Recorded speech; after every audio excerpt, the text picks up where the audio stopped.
बड़े बड़े पाप चल जाते हैं। वो खीर पी ले, पूरी खा ले, हलवा खा लो, खा पी कर रोंगे तो दिक्कत नहीं आएगी। 2-3 दिन खा पाए ना खा पाए। अच्छा माताओं बड़ी कराओ तो कोई ना भी रो तो कहे माम जा मत रोए, बाचा रोवा सही ना जी कम नहीं पाए। अगर वाय ना रो ना होए तो राजे मत रोए मत रोए, बहुत चुप हो जा जरूरत से आ गए। अब आजकल तो रोवे तो जमाना चल रहा है, पीछे बैठ के कहते पापा हम चले तो जाओ, ये पूरी बात नहीं, हम तो हमारे हैं कि अब बोली मैं तो खा पी के बढ़िया रोने का बैलेंस बन जाएगा। गाँव के बोले ले चलो भैया पर हाथ पाँव बड़े कर रहे हो गए क्या करो जाए, बोले दरवाजा खोल दो। अरे राम अब भाई मैंने पलस्तर कराओ, अब जो का दंड भी दे रोते रोते बोली तुम तो बहुत अच्छे आते अब जो हो गई सो गई, दरवाजा मत खोलो, तुमको हाथ ही पाँव काट उन्हें उठाओ डंडा, बोले अरे तेरी सती जय होता किनके साथ है वो जो लोग 2 नंबर की एम करते हैं, गर्व करते हैं। न्यूटन रहो, नॉर्मल रहो, कॉमन रहो, जब वो बुला ले चले जाओ हंसते हंसते, तो हमारा जीवन सफल रहेगा।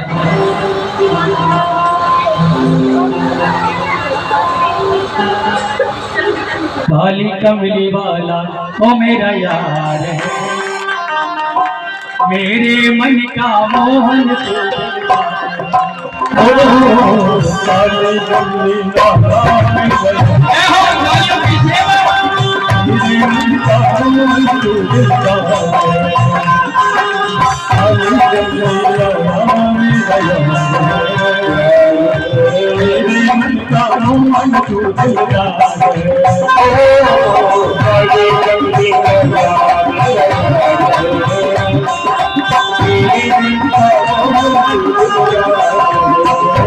मेरा यार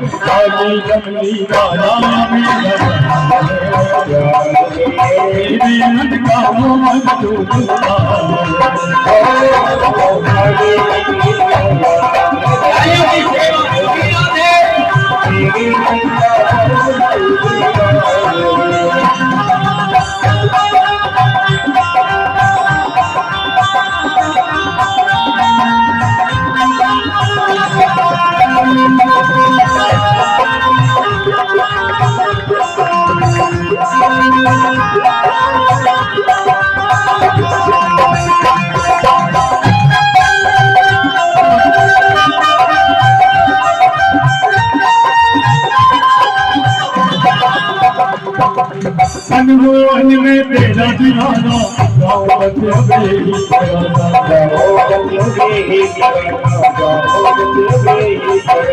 मनमोहन में तेरा दीवाना गाँव बचे अब यही तराना,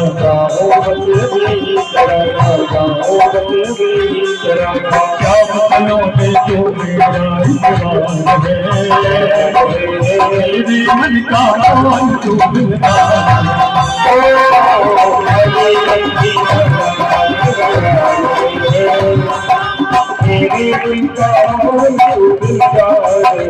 तू मेरा मैं तेरा प्यारे, जीवन अब तेरे सहारे,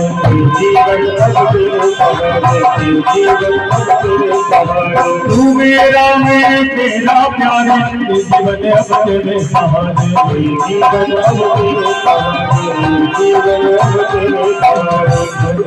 चाहे दुश्मन जमाना रहे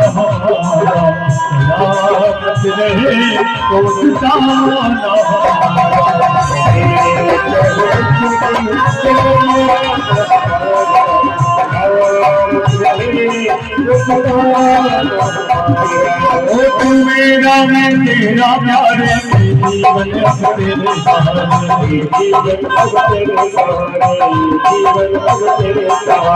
तेरे आशीष की पतवार है। मेरे हाथ जीवन की पकवान है, मेरे मन का तू बनता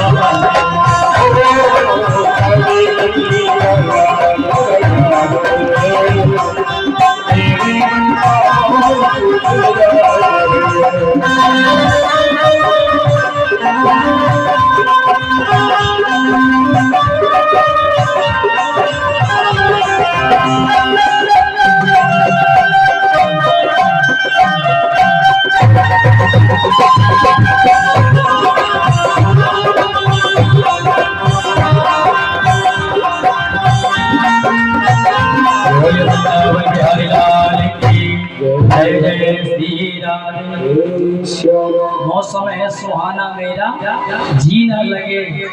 देखो मौसम देखो, आपको बिल्कुल कुल्फी बना रहा हूँ सभी। हाँ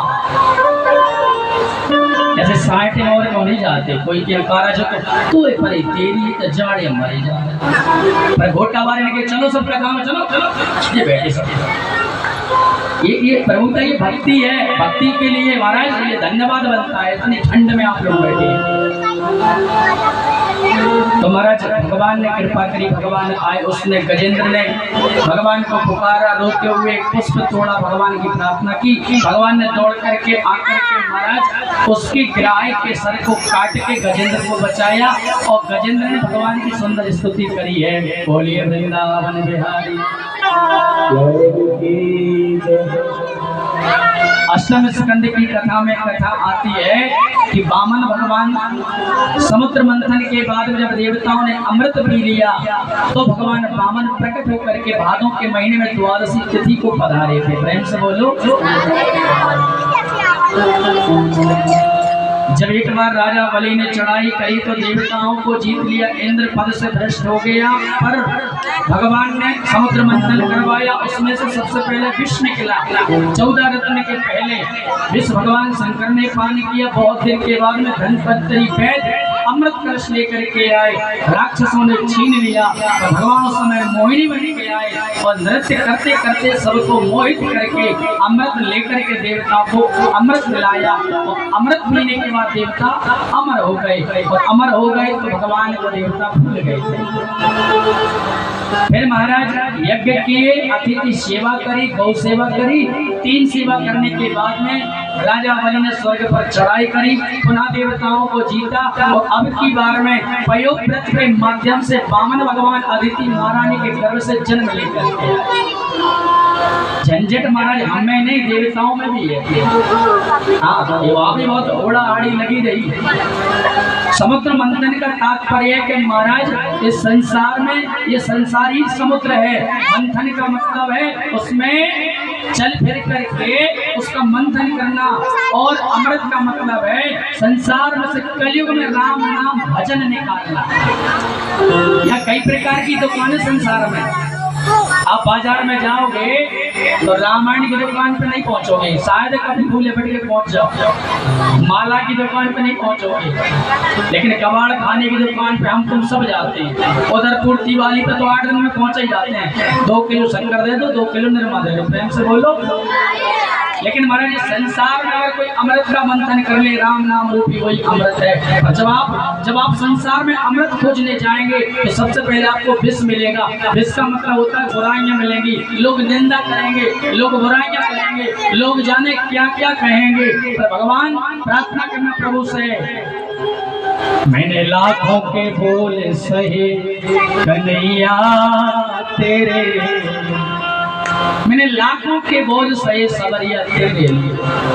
अंत में वामन भगवान का प्राकट्य हुआ। वामन भगवान राजा बलि के यहाँ गए और जाकर के 3 डग भूमि दान में मांगी। राजा बलि को आश्चर्य हुआ।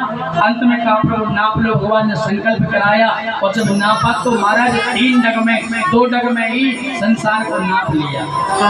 जो दाहिना जो पांव का भगवान का वो ब्रह्मलोक में चला गया। ब्रह्मा जी ने दाहिने पांव के अंगूठे को धोकर के कमंडल में रख लिया।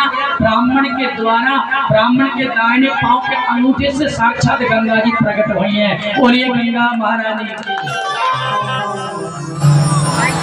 ये गंगा जी का महत्व है। ब्राह्मण के चरण घरे पड़ जाए तो समझ लो गंगा मैया आई है। ब्राह्मण नारायण के बराबर होते हैं और गंगा मैया दाहिने पांव के अंगूठे में आई है। क्यों भगत जी? लेकिन आजकल मॉडर्न जमाना भैया, पहले तो ब्राह्मण देवता को आसन बिछाते थे, हाँ अब तो भिक्षा डालने के बाद पाँव भी नहीं पड़ती है। ब्राह्मण दरवाजे पे आ जाए, हमारा सोनो बारस गणेश तो भिक्षा दे और पाँव नहीं पड़ते हैं कि ब्राह्मण देवता आए तो पाँव पड़ो, आदर से भिक्षा दे। बड़े कथा में बड़ा विचार है, क्योंकि अगर ब्राह्मण आता तुम्हारे घर में, तुमने आसन नहीं बिछाई, ब्राह्मण बैठ गया तो तुम्हारे घर के जितने पुण्य है सब ले गया। तुम्हारे घर में दरिद्रता छोड़ के जाएगा ब्राह्मण अगर नीचे बैठ गया। और इतने पे पूजा पाठ करने आए और तुमने कह दिया महाराज बड़े लेट हो गए तो किया हुआ पाप, किया हुआ पुण्य महाराज, तुम्हारा जो पाप है वो बढ़ गया, पुण्य तुम्हारा नष्ट हो जाता है। इसलिए ब्राह्मण बामन भगवान को आप आदर करिए, भागवत महापुराण कहती है।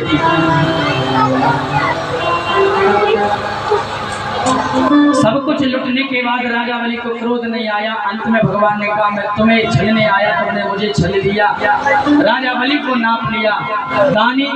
दान कहते हैं महाराज उसको जो श्रद्धा से दिया जाए, श्रद्धा से लिया जाए। राजा बलि ने सब कुछ भगवान को दिया। राजा बलि को भगवान ने सतन लोक का राज्य दिया। अंत में अष्टम स्कंद की कथा यहाँ समाप्त होती है। अब हम सब कृष्ण जन्म की ओर चलते हैं। बोलिए वृंदावन कुछ दानदाताओं के नाम।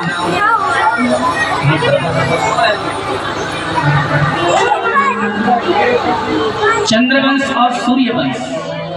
सूर्यवंश के बाद में आया चंद्रवंश। सूर्यवंश में भगवान राम आए और भगवान राम के पहले, दशरथ के पहले खरवांग राजा हुए, रघु हुए, अज हुए, उनके पूर्वज बहुत राजा हुए। दिलीप हुए, असमंजस हुए, अंशुमान हुए और भागीरथ जी गंगा जी लेकर के आए। ये वंशावली हुई। अच्छा, भागीरथ जी जब गंगा जी लेके आए तो उनके जो राजा सगर के 60,000 पुत्र थे, सुमति के गर्भ से उनका एक मांस के लोथड़ा का जन्म हुआ।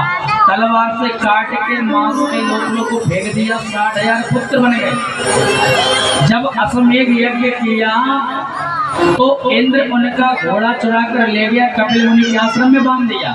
राजा सगर के पुत्रों ने जमीन को खोदा तो सागर बना दिया।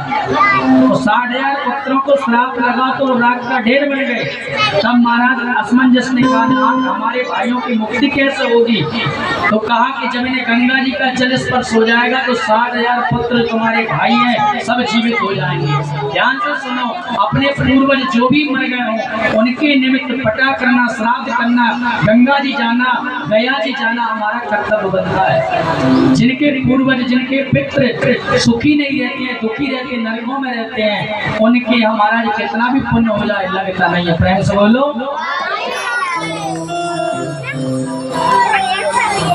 असमंजस ने प्रार्थना करी, तपस्या करी, अंशुमान ने तपस्या करी, दिलीप ने करी, गंगा जी नहीं आई। भागीरथ जी महाराज ने तपस्या करी, गंगा जी आई और भगवान शंकर की जटा से होती हुई हिमालय की तरफ से आई और महाराज राजा सगर के 60,000 पुत्रों को गंगा का जल मिला। वो 60,000 पुत्र महाराज जीवित होकर के खड़े हो गए। बोलिए गंगा महारानी। जिनके घरों में पैसा की तंगी है वो एक बात जरूर याद रखें, काशी विश्वनाथ गंगा, ये मंत्र रोज बोले, काशी विश्वनाथ गंगा। शिव महापुराण में लिखा है उनके घर में कभी धन की कमी नहीं रहेगी, धन की किल्लत मिट जाएगी, चाहे भगवान कहीं से कृपा करें। काशी विश्वनाथ गंगा। गंगा जी का जल मिला, 60,000 पुत्र जीवित हो गए। इनके बाद में राजा हुए महाराज दीर्घबाहु, खड़वांग, अज हुए। आज के महाराज दशरथ के पुत्र राम, लक्ष्मण, भरत, शत्रुघ्न, जो कि विश्वामित्र मुनि के कहने पर जंगल में गए। महाराज धनुष का वहां पर खंडन भी किया, ताड़का को मारा और सिया हरण हुआ, पनवर में महाराज विपत्ति झेली। पर राम कहानी बना करके भगवान ने हम सबको आनंदित कर दिया। श्री राम जय राम जय जय राम, श्री राम जय राम जय जय राम, श्री राम जय राम जय जय राम,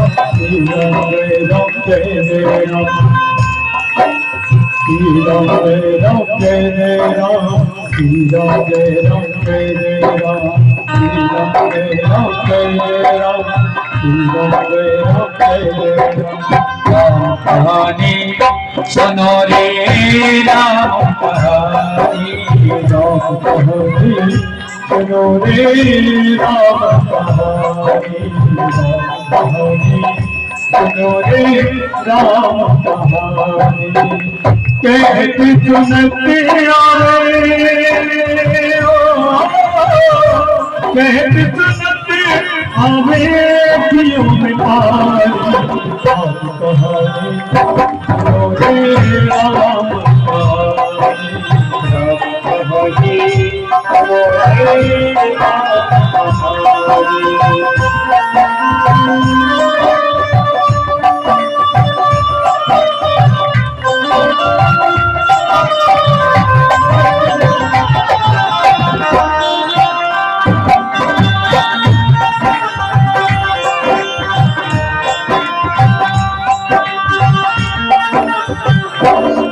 दशरथ के राज दुलारे तू चलिया की आँख के तारे दशरथ के राज दुलारे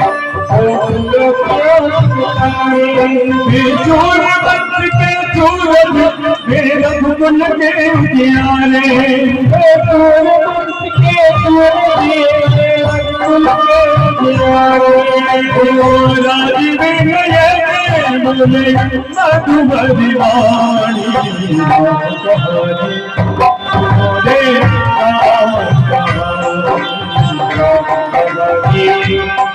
बोले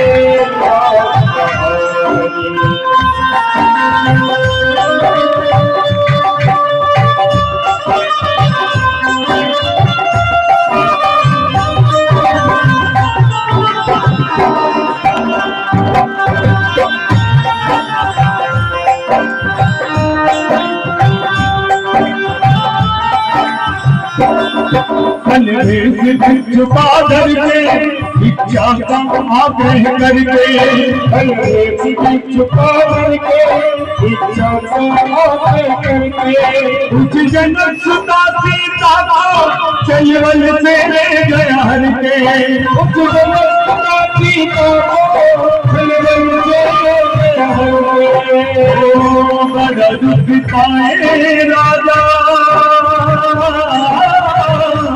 बड़ा दुख पाए राजा राम जी की रानी राम कहानी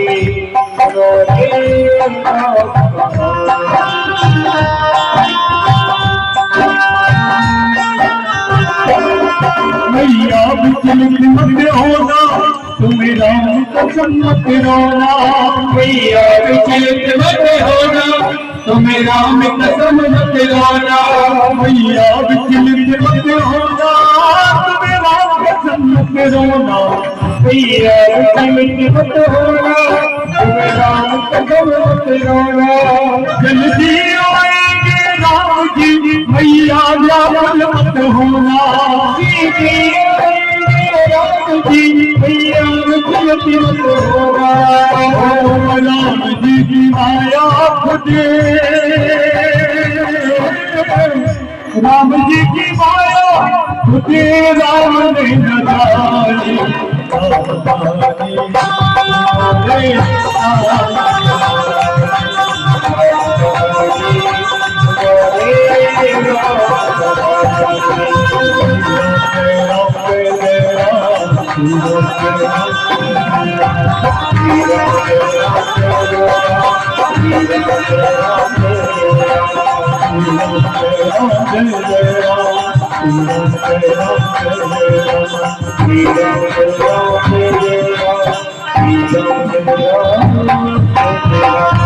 बिहारी लाल राम जन्म हुआ।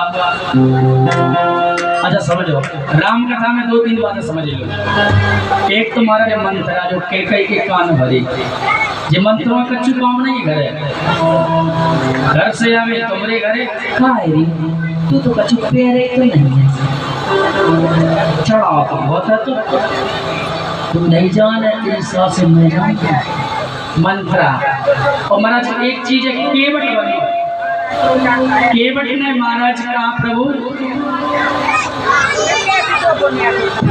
बार प्रभु जो कछु देवा सो प्रसादों में सिर धर लेवा, जो देगा तो प्रसाद मिलेगा। और विपत्ति काल में भी भाई का संग, ऐसी भगवान की पुण्य महिला गंगा को प्रणाम किया। मनमोदरी पत्नी महाराज सीता जैसी, पति जब नाव में बैठ गए तो क्या देंगे मनी मन विचार करने लगी, मनमोदरी को उतार कर देंगे। पति की बात न खराब हो, जो पति की बात न खराब होने दो देवे महाराज वही तो सीता है, तो बार बार बात खराब होने पे मजबूर करे। महाराज वो सीता हो ही नहीं सीती, प्रेम से बोले। अंत में महाराज भगवान राम जीत गए, रावण हार गया, धर्म की जय हो गई, अधर्म का नाश हो गया। बोलिए रामचंद्र भगवान की।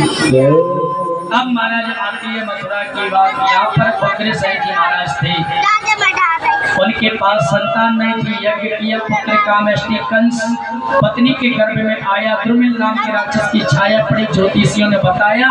तो कंस को लता पताओं में लपेट करके जन्म के बाद में यमुना जी में फेंक दिया। सूरसेन महाराज के घर फला बड़ा। कंस रात्रि में उठ के गया, कैलाश पर्वत पर भगवान शंकर का खूब तपस्या भजन किया। और अंत में भगवान ने शंकर ने एक धनुष दिया कि ले कंस ले जा, जो इसको तोड़ेगा वो उसे छोड़ेगा नहीं तुझे, जो इस धनुष को तोड़ेगा वो तुझे छोड़ेगा नहीं। इस एम में आकर के कंस ने अत्याचार बचाए, महाराज पापाचार बढ़ा दिए।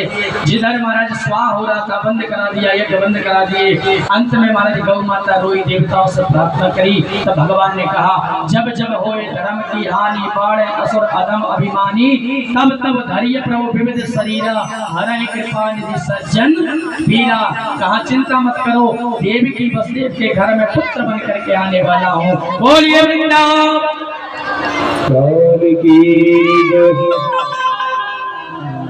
देवी की चचेरी बहन की देवक राजा कंस की अपने हाथों से विदा करने जा रहा था।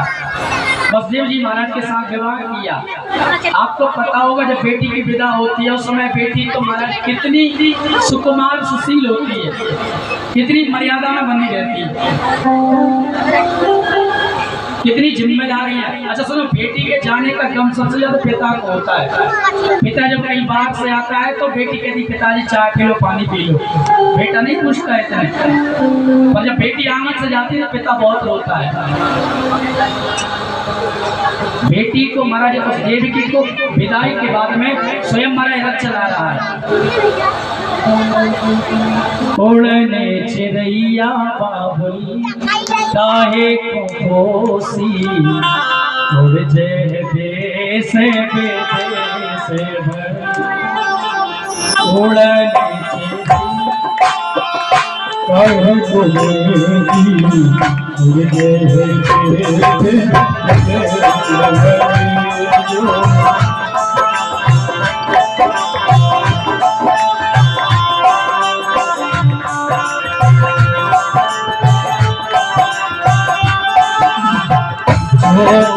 देने हो आ जाए दे तो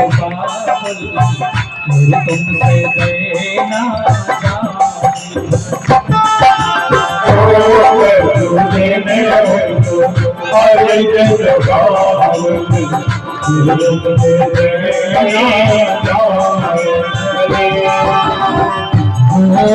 मिलाए बेटी पले न झुलाए, अब हमसे राजी न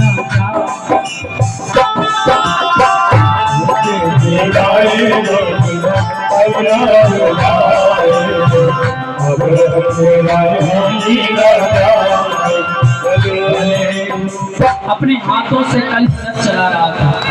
तो बेटी का स्वभाव उस समय, बेटी तो लक्ष्मी के स्वरूप होती है, बहन लक्ष्मी के स्वरूप होती है। अच्छा सुनो, घर परिवार में कितनी भी लड़ाई हो गए, कभी घर की बेटियां नहीं लड़ती हैं। चाचा में, ताऊ में, मामा में, बुआ में, फूफा में झगड़ा हो गए, बेटियां कभी नहीं लड़ती। बेटियां कहती मैं तो पराए घर की हूँ, मेरे लिए तो सब समान है, मैं तो एक दिन चली जाऊंगी। सबको सब गाली देती है, पर भाभी हैं, चाची हैं, कभी बेटियों को गाली नहीं देती। वो तो पराए घर की है, उनका सबसे रिश्ता रहता है। वो आंगन झाड़ती हैं और महाराज उनके लिए 50 रुपए रोज की मजदूरी का भी हिसाब किताब नहीं दे पाते हैं, कुछ लेके नहीं जाती हैं। लेकिन महाराज जब भी बेटी दरवाजे पर लौट के आ गए तो उसका सम्मान होना चाहिए। कल सती जी का कथा में सुना, सम्मान नहीं हुआ तो महाराज उसने अपने प्राण त्याग दिए। कच्ची सी ईंट बाबुल तेरे न धरियो, बिटिया न दैयो जब बेटी को ब्याह कर कहीं भेजा जाता है, बेटी घर पे आए सम्मान ना मिले तो कहते भगवान मेरा जन्म ही ना होता। ऐसा मानते हैं कि जब तक माँ है पिता है तब तक माँ का है, क्योंकि पिता जब होता है तो बेटी कहती मेरे बाप होगा, तो जब पिता मर जाए बाप मर जाए तो बेटी कम आती है। प्रेम से बोलो। लेकिन कंस ने यहाँ पर फर्ज अदा किया, बहन के पिता